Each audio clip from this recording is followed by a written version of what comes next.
Welcome to the Cerebral Palsy Perspective, an optimistic look at life, movement, and doing hard things our way. I'm Chad Williams, and I'm here with my co-host, Daryl Perry. Glad to be here, as always.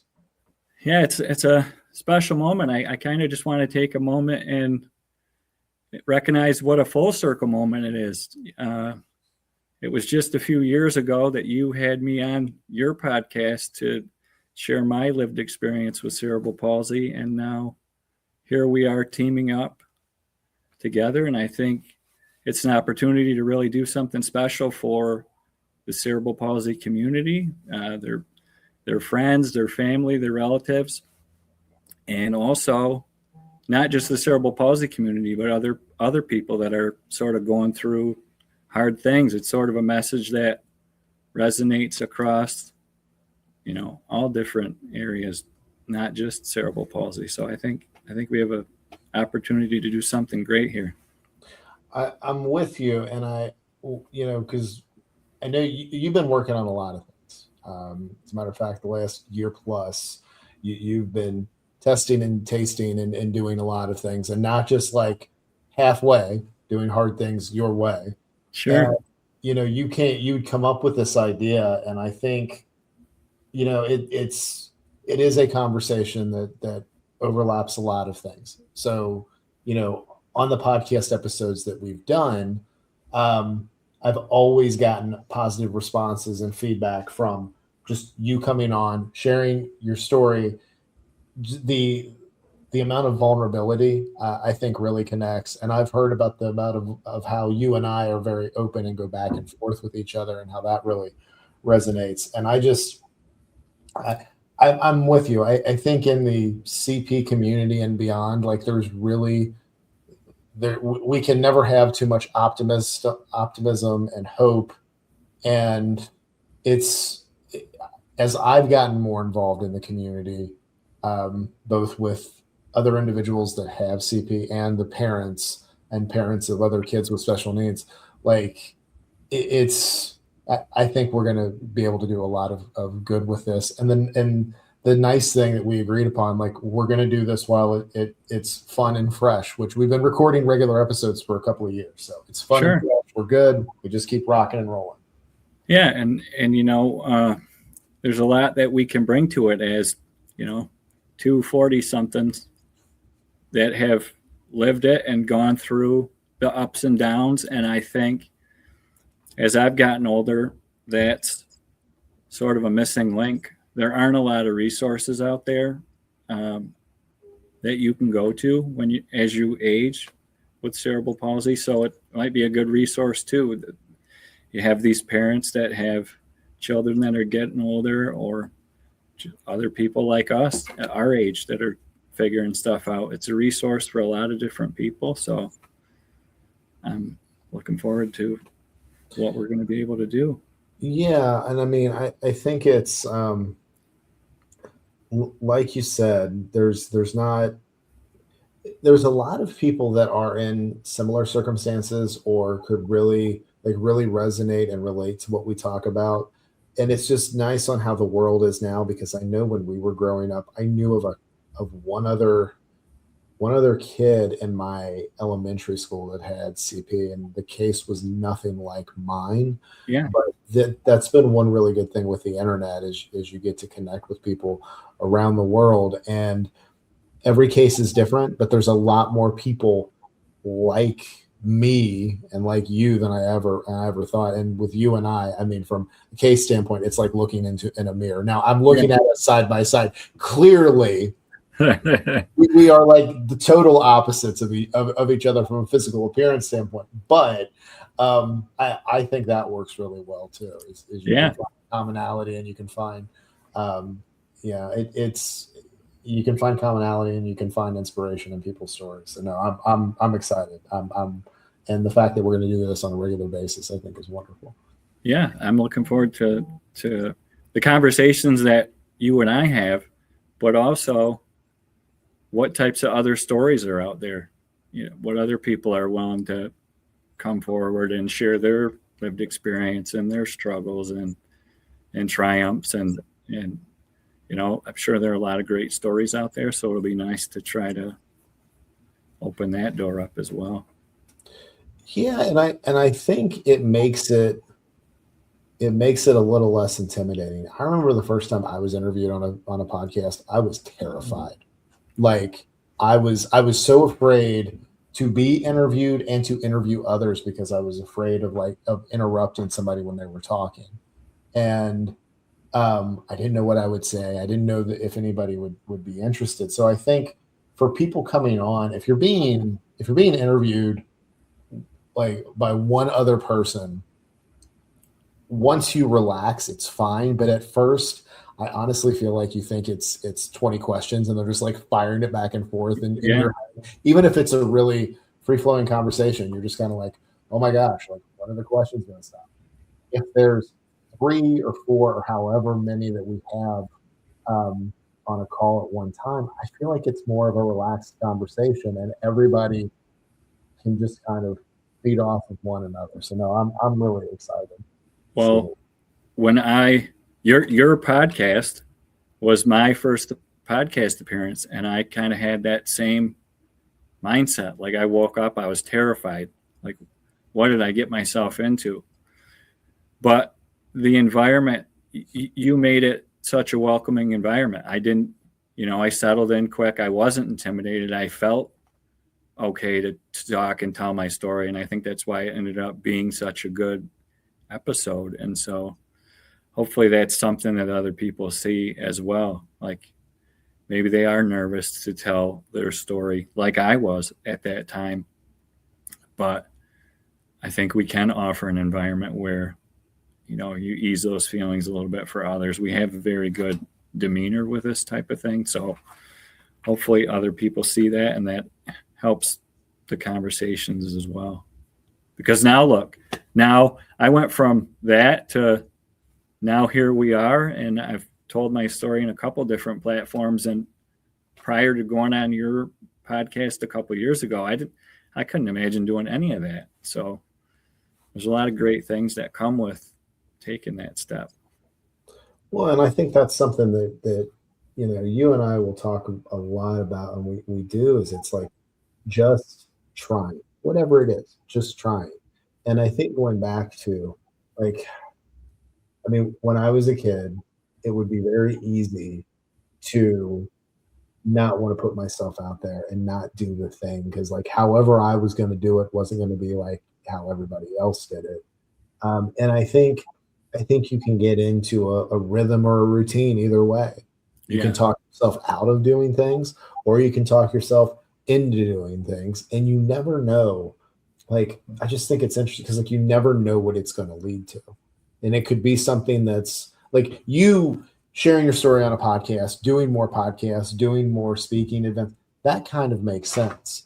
But you never know, signing up for a race, doing a race. And then every time you try something outside of a comfort zone, you're like, well, I did this race. So you have this conversation in your head and you're like, I've done it once, I can do it again. And then it just becomes, for you, it's your mantra, but it becomes the way of operating in life. So really interesting what things lead to. No, absolutely. And I think, that's the thing with a lot of this. It's like, you don't know what's on the other side of these hard things.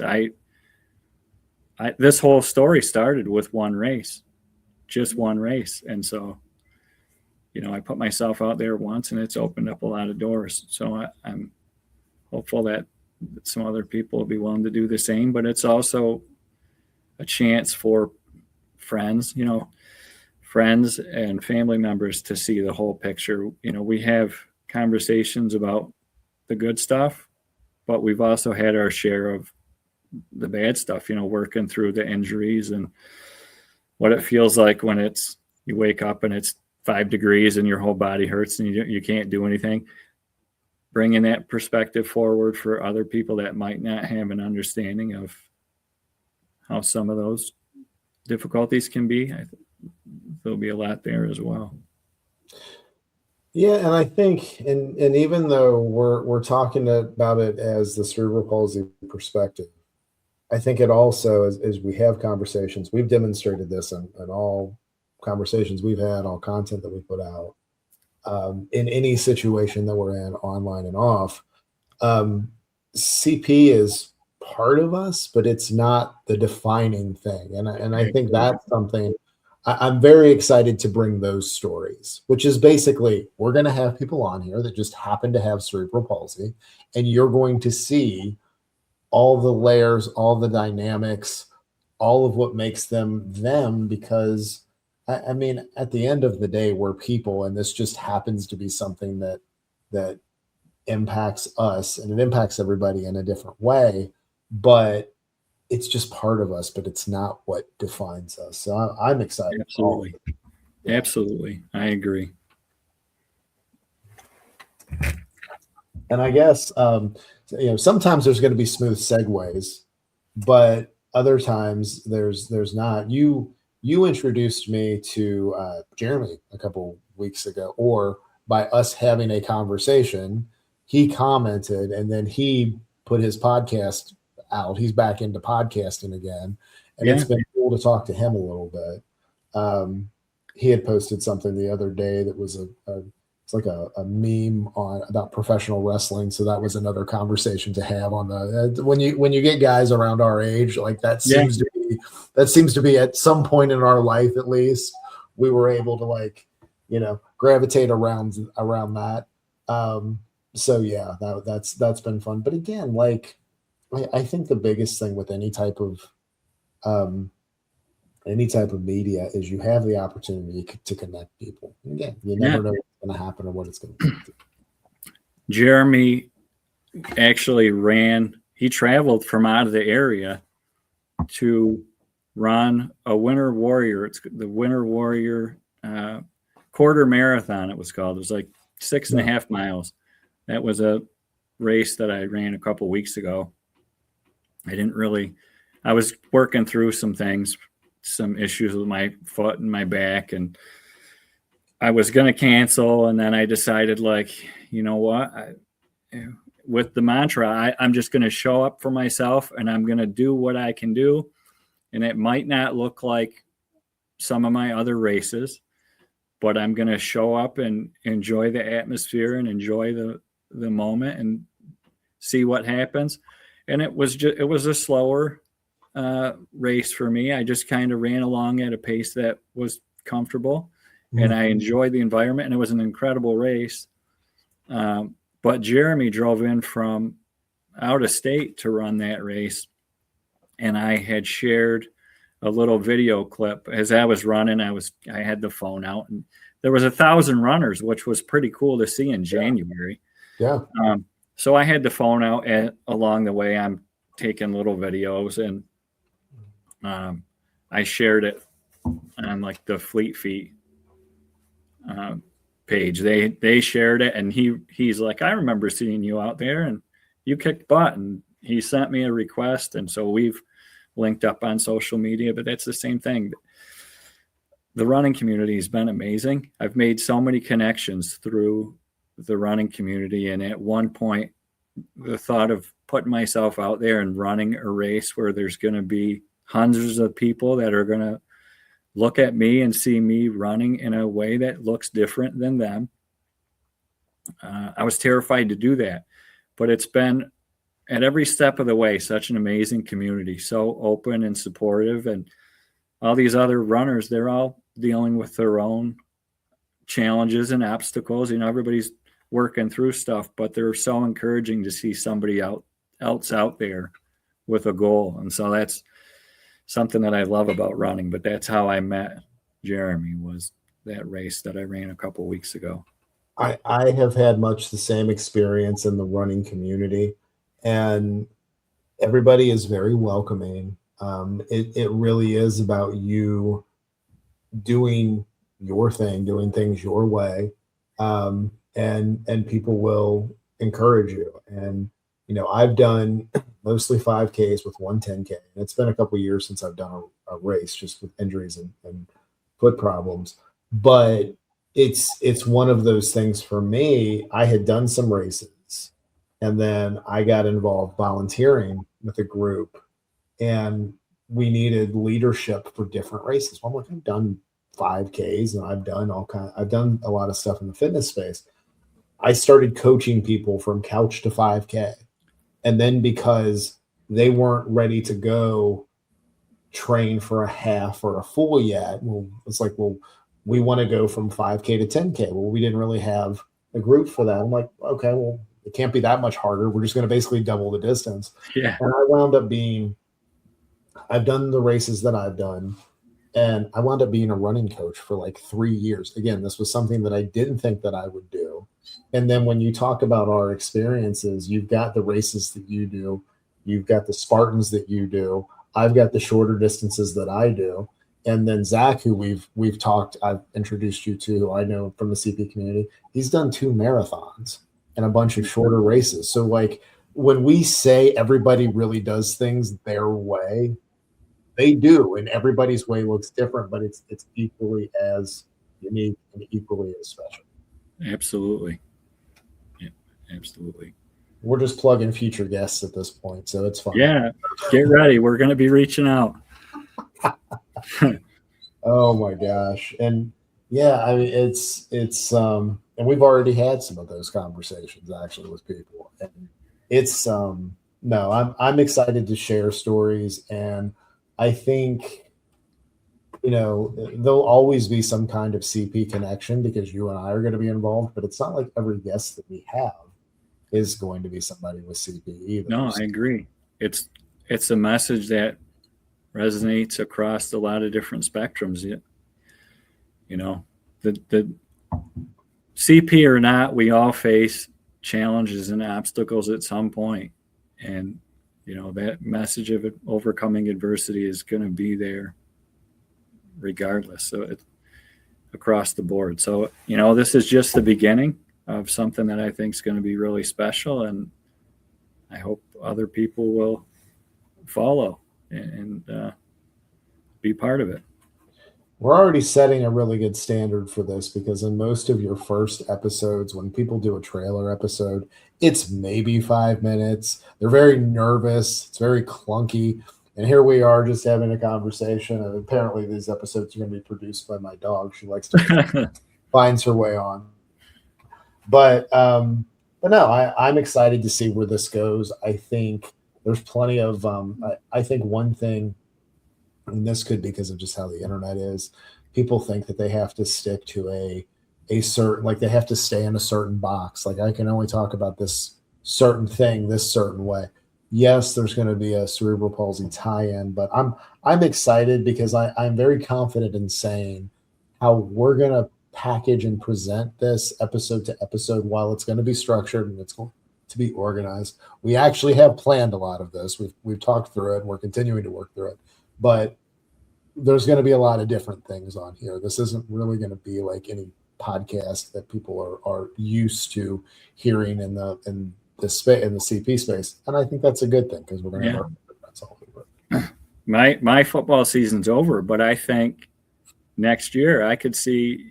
What if they add some sports talk to this? There's going to have to be an element of football when both our teams have a chance. We might have to just spin off into a whole other podcast. See, that's the thing. And you noticed this from when you started with one race and what it leads to. You've had one idea for a podcast. You might be the next podcast. I saw now that they're putting sports podcasts on Netflix. That might be you in 2 years. Oh, really? Yeah, like popular ones. I guess Netflix is trying to get into the podcast game. For anybody listening, that's our keeping things relevant January 2026. Because our football teams certainly are not relevant at this point in the year, this season, which is just absolutely another year.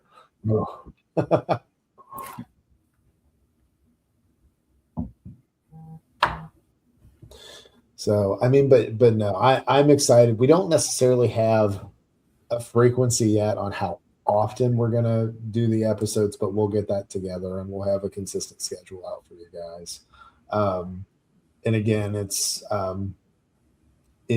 very free flowing, but it's organized as well. So it's going to be the best of both worlds. Yeah. I'm looking forward to it. It's a new space for me, but I'm excited. I'm glad that we're, teaming up to do this, and I'm looking forward to the next conversation. I'm already looking forward to what we're going to talk about next. We will incorporate, yes, our next recorded conversation. And that's the other thing is like, it's nice. It's not like this is the only time that we talk, which is good. I feel like about as time, like as things get busy and things get going on, right around the time where I'm like, Jen and I haven't talked in a while. That's usually where the text message comes through from one of us to the other. So yeah, absolutely. Yeah. So, but yeah, plenty more to come. So is there anything else that we should talk about? I mean, this is already a pretty meaty intro episode. Yeah, I think that was a good intro, and I'll just, say thanks for joining us and listening to the Cerebral Palsy Perspective, and hopefully you'll continue to follow along, be part of our journey, see what happens here. We'll talk to you guys soon.